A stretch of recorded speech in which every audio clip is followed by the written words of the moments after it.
Kembali lagi di Ainus Pagi pemirsa dan selamat menunaikan ibadah sholat subuh. Kembali lagi bersama saya Arisadi dan rekan saya Bayu Pradana.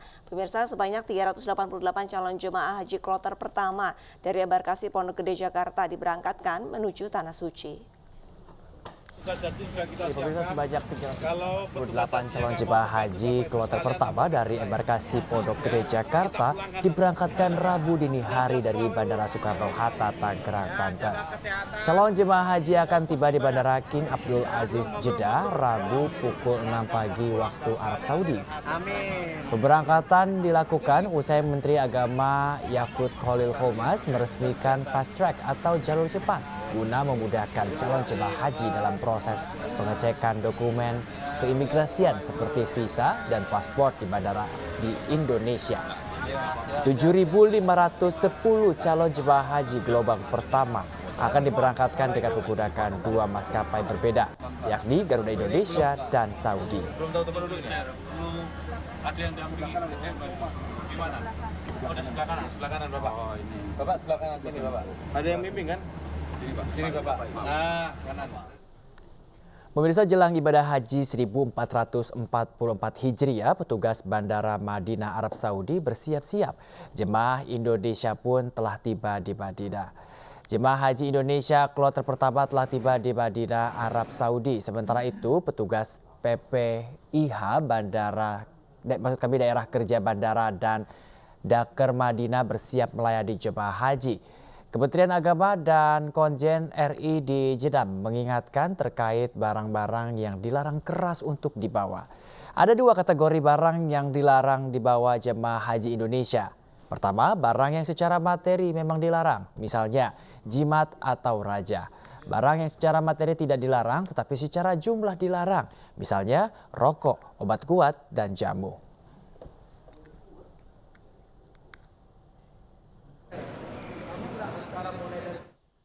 Pemirsa, peluk hangat dan isak tangis melepas anggota keluarga yang hendak menjalankan ibadah haji ke Tanah Suci mewarnai suasana di beberapa titik kumpul di Indonesia sebelum menuju ke asrama haji di Pondok Gede, Jakarta.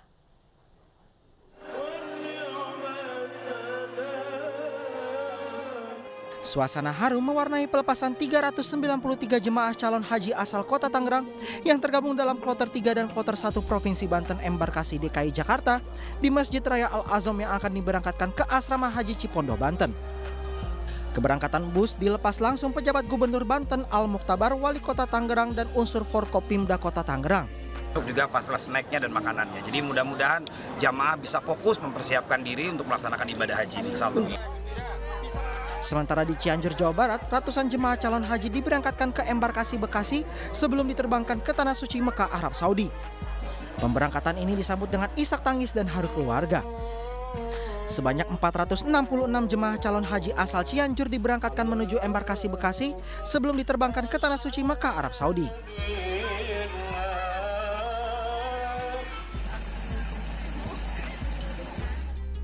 Sebanyak 400 jemaah calon haji asal Kabupaten Garut, Jawa Barat yang tergabung dalam kloter 1 Jawa Barat Selasa dini hari diberangkatkan menuju embarkasi Bekasi. Pelepasan ini dilepas langsung oleh Bupati Garut Rudi Gunawan di halaman pendopo Kabupaten Garut. Untuk memastikan berbagai kesiapan jemaah, Bupati Garut langsung mengecek berbagai kesiapan calon jemaah haji yang berasal dari berbagai daerah di Garut. Tim Liputan iNews melaporkan. لبيك اللهم لبيك لبيك لا شريك لك لبيك.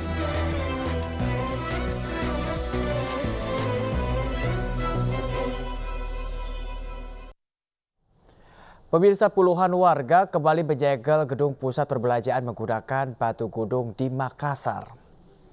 Penutupan paksa dilakukan dengan menumpahkan 6 truk batu di 3 gerbang pusat perbelanjaan sehingga menghalangi akses masuk dan keluar.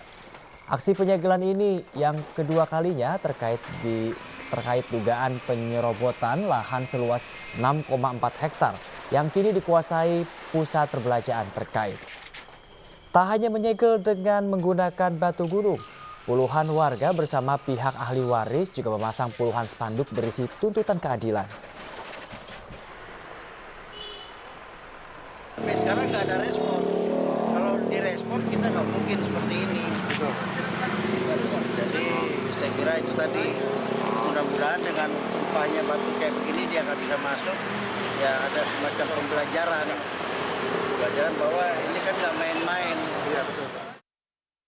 Seorang ibu rumah tangga di Jakarta menggugat kakak kandungnya sendiri karena diduga merampas tanah miliknya.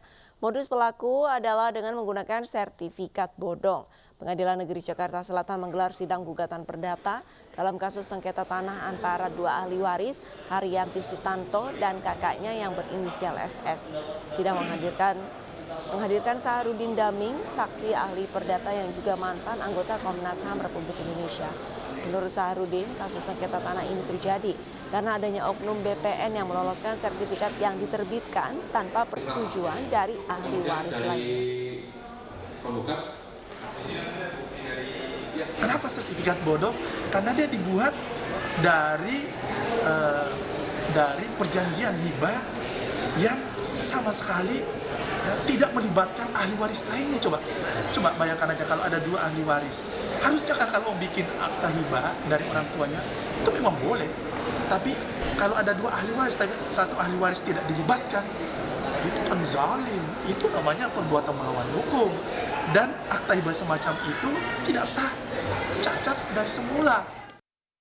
Video syur diduga mirip aktris Rebecca Klopper diadukan ke polisi. News Pagi akan segera kembali usai jeda pemirsa, tetaplah bersama kami.